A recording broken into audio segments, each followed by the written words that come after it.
In the bustling town of Lishan, where narrow streets echoed with the cries of merchants and the laughter of children, there lived a man named Revan. Outwardly, Revan had everything: a fine house, successful trade, and the admiration of his peers. Yet within, he was tormented. What tormented him was not hunger, nor poverty, nor even loneliness. It was the fear of himself. Revan avoided silence. He avoided stillness. For in those quiet moments, he felt something rise, a shadow inside, whispering of past mistakes, secret envies, unspoken anger. Whenever such feelings surfaced, he would rush to drown them with noise, with wine, with endless work. One evening, after a festival, Revan wandered through the old temple road where an elder monk named Master Orion was sweeping fallen blossoms. The monk's movements were slow, deliberate, and strangely soothing. Something in Revan, weary and restless, drew him to speak. "Master," he confessed, "I feel as though I am chased by something I cannot escape. No matter how much I succeed, I sense it lurking, a shadow of myself.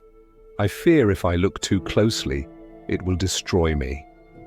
Master Orion laid down his broom, his gaze calm like the stillness of deep water. "Then you must meet me tomorrow," he said softly.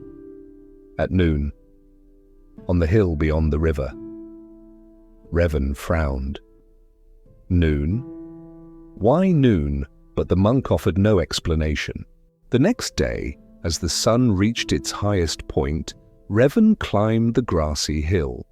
The heat was fierce, the air heavy, and Master Orion was already waiting, seated beneath no tree, no shelter, just the wide, burning sky. "Stand here," Orion instructed, pointing to the open ground.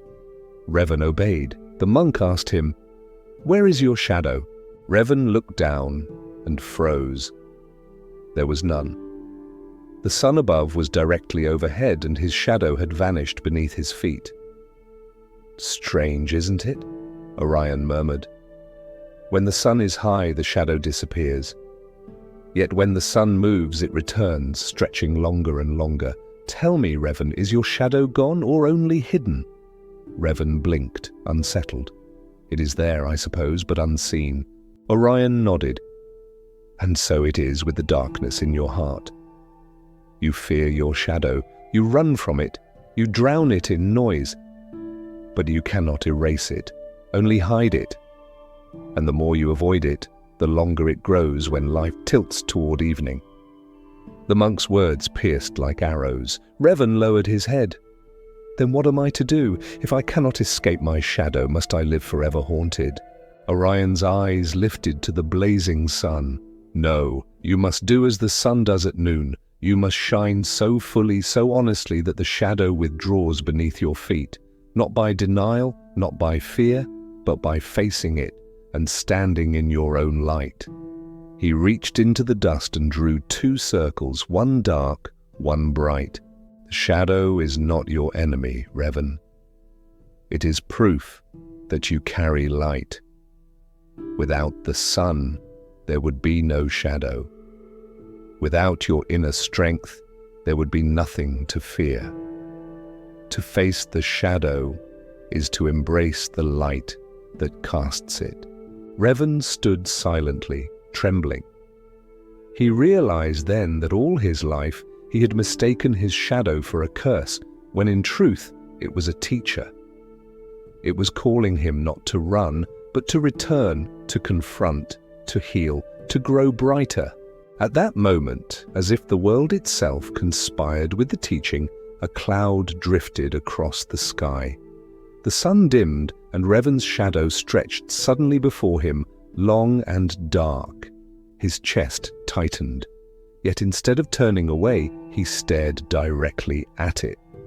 For the first time, he did not run. And strangely, instead of fear, he felt something like relief. Master Orion smiled. "Yes, look at it, walk with it."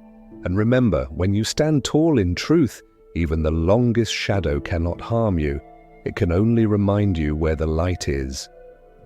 Revan bowed deeply, tears stinging his eyes. From that day, he did not run from silence. He sat with his shadow. He listened to it. And slowly, the restless fear that had chased him all his life dissolved, replaced by a quiet strength. And so, dear listener, here is the question for you. What is the shadow you keep running from? A past mistake, a hidden guilt, an anger you never admit? Remember, the shadow is not there to destroy you. It exists because there is light within you. When you face it, when you accept it, the very thing you fear becomes the proof of your strength. The lesson is simple. Stop running from your shadow. Turn, face it, and in doing so, discover the light that makes you whole. If this story stirred something in you, do not stop here. Each story on this channel is a path towards standing in your own light. Watch until the end, for the lesson you need most may arrive in the final words. Subscribe now to walk with us through many such journeys of awakening. And in the comments, share. What shadow have you been running from? Because when you name it, you begin to face it. And when you face it, you begin to shine.